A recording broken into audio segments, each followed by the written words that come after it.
Saat Bapak berbicara, silakan. Mas Gibran, saya menghormati Anda sebagai calon wakil presiden sehingga saya tidak akan bicara secara menjebak dan receh-receh. Saudara, pada tanggal 17 Februari 2019 dalam sebuah debat calon presiden itu Pak Prabowo mengatakan bahwa Pak Jokowi itu menyampaikan tidak akan mengimpor komoditas-komoditas pangan jika nanti terpilih presiden. Ternyata kata Pak Prabowo, 4 tahun memimpin Pak Jokowi masih mengimpor dan itu merugikan banyak petani. Nanti dicek ya bahwa itu pertanyaan Pak Prabowo ke Pak Jokowi saja. Pak Jokowi bilang akan mengimpor, tapi sampai sekarang masih mengimpor banyak. Masih mengimpor banyak. Malah semakin banyak mafianya untuk mengimpor bahan pangan. Nah itulah sebabnya aku sulada untuk menyelesaikan masalah 5 tahun lalu. Ya, baik.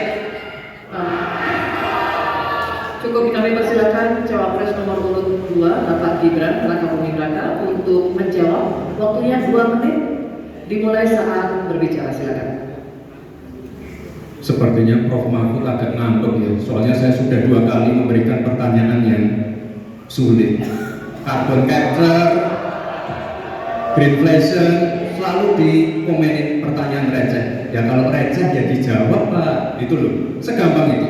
Oke, masalah pangan, masalah impor 2019 sampai 2022 kita sebenarnya sudah swasembada beras.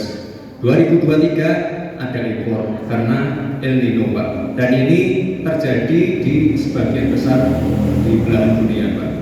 Kuncinya sekarang adalah bagaimana kita bisa bekerja sama melakukan ekstensifikasi, intensifikasi lahan di tingkat desa sampai tingkat nasional secara efektif. Pupuk itu kunci. Makanya kemarin ada pabrik pupuk di Fakfak. Ini kunci untuk meningkatkan produktivitas. Lalu mekanisasi.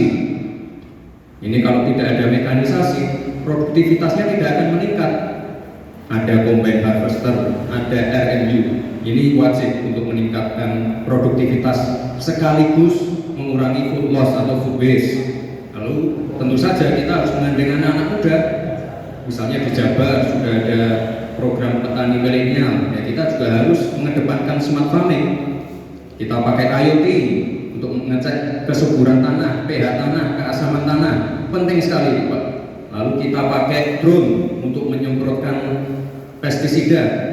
Jadi memang yang namanya food estate, lahan pertanian itu adalah program jangka panjang Pak. Jadi tidak bisa dijudge sekali panen, 2 kali panen, 3 kali panen. Panen pertama, kedua, ketiga itu pasti tidak pernah 100%. Ini yang petani pasti paham.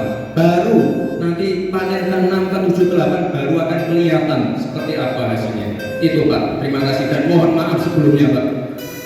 Waktunya habis, terima kasih. Cukup. Bapak Ibu cukup. Kita lanjutkan dulu. Wakil Presiden nomor urut 3 Bapak Mahfud MD untuk menanggapi, waktunya 1 menit saat Bapak berbicara, silakan. Pertanyaan saya bukan itu. Pertanyaannya itu, dulu Pak Prabowo bertanya, katanya Pak Jokowi tidak mau impor beras. Lalu sekarang faktanya, per hari ini, catatan datanya harus dibaca. Impor kedelai 2 juta ton, susu 287 ton, gula pasir 4,1 ton, beras 2,8 ton, daging sapi 160 ton. Ini hasilnya seberapa dari hasil debat dulu yang tanggal 17 ini? Perkembangannya seberapa? Semakin banyaknya kan? Semakin banyak impornya, semakin terdiversifikasi juga, terdiversifikasi juga impornya dari data ini. Nah, oleh sebab itu kemudian secara lebih mendasar saya ingin menanyakan posisi Mas Gibran dalam penghormatan, posisi Anda sebagai wakil presiden. Bagaimana tentang konsep Trisakti Bung Karno terkait kemandirian ini? Baik. Selanjutnya kami persilakan cawapres nomor urut 2 Bapak Gibran Rakabuming Raka untuk merespon tanggapan dari Bapak Mahfud MD. Waktunya 1 menit Pak, dimulai dari saat Bapak berbicara, silakan. Terima kasih Prof. Mahfud untuk evaluasinya. Sekali lagi saya mohon maaf jika ada kata-kata saya yang salah. Tapi sekali lagi, ini harus kita evaluasi dan kita jangan memberikan narasi-narasi yang menakutkan kepada warga. Intinya adalah program-program yang sudah berjalan sekarang, nomor 1 dan nomor 3 ini kan kompak, footage gagal. Saya tegaskan sekali lagi Pak, memang ada yang gagal, tapi ada yang berhasil juga, yang sudah panen. Misalnya di Gunung Mas, Kalteng, itu sudah panen jagung, singkong. Itu Pak, cek saja nanti ininya, cek saja datanya. Intinya adalah warga jangan diberikan narasi-narasi yang menakutkan. Kita harus optimis Pak. Bapak-bapak ini adalah calon-calon